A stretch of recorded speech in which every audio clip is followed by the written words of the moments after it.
Mga master, sa bawat loan application po natin ay mahalaga na malaman kung kailan magsisimula ang kanya pong unang monthly amortization. Of course, at least alam po natin kung kailan ito makaapekto sa atin pong net take home pay. Mahalaga din po yan para malaman natin kung ilang buwan yung makukuha nating loan refund o kaya ay ang magiging advance payment sa ating loan. Depende po sa refund policy ng isang institution. Dito po mga master ay pag-usapan natin yung first monthly amortization sa loan.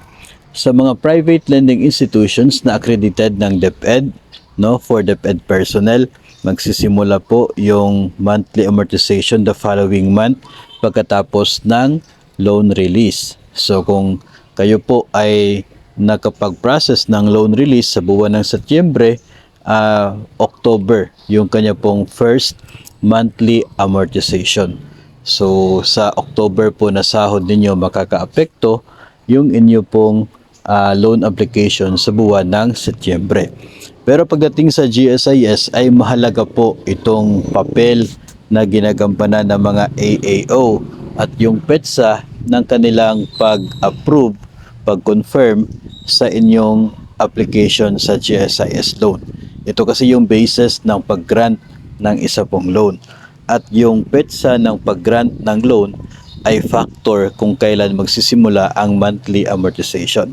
Kapag ang GSIS loan, for example, sa buwan ng Setyembre nag-apply ka, ay granted ito mula sa first day of the month hanggang sa 23rd day of the month.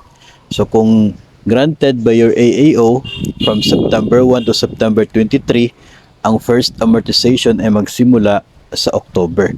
The following month agad magsimula yung kanyang amortization. Kapag naman granted ito on the 24th and beyond, so September 24, 25, 26 yung pag-grant ng inyo pong loan, ang kanya pong first amortization ay second month after na ito ay mag-grant, so sa November. November yung kanyang first amortization kung granted ang loan 24th until the end of the month. Mahalaga ang mga petsang ito na malaman natin. Unang-una dahil dito po sa first amortization ay nakasalalay kung magkano yung magiging advance interest na ibabawas ng GSIS sa inyong application. Mahalaga din po yun para sa loan redemption insurance.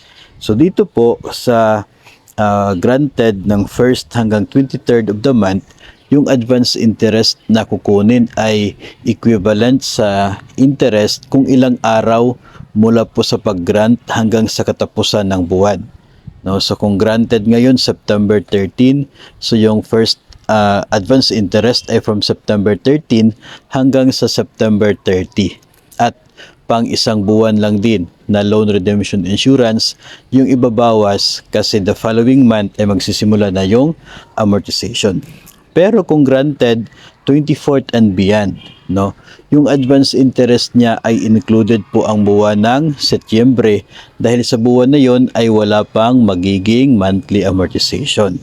So kung granted po on September 24 ang isang loan, ang advance interest ay September 24 hanggang October 31. Mas mataas po kasi yung amortization nga magsimula sa November. Tapos yung kanyang loan redemption insurance ay equivalent din sa 2 buwan kasi para sa buwan ng Setyembre at Oktubre. So mas malaki yung magiging deduction kapag ang loan ay granted on the 24th and beyond. Pero yung advantage niya, kasi yung amortization magsimula 2 months after. So, ganyan po yung case sa GSIS. Ngayon doon tayo sa advance payment. Kapag tayo po ay nag-avail ng reloan sa MPL ng GSIS, ay hindi kasi sila nagre-refund kapag renewal.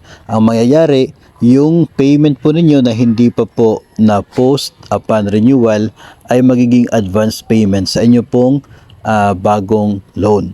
So kung kayo po ay nag-avail ng loan ngayong September 13, ang first amortization niya ay sa October.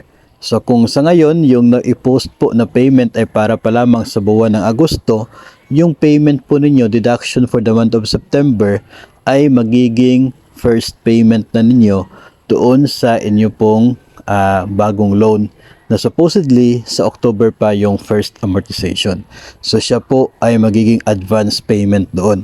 Kung magkaiba po yung amortization, makikita po ninyo sa GSIS Touch na talagang mayroong naiiba no na amortization sa first part ng inyong loan renewal. At yun po ay yung old deduction ninyo sa MPL na hindi na po ni-refund sa inyo pero ginawa pong advance payment sa inyong bagong loan. So advantage pa rin para sa part ni borrower. So yun po ang purpose no ng pag-alam natin dito sa first monthly amortization para aware din po tayo kung ano-anong buwan yung magsisilbing advance payment ng ating loan application.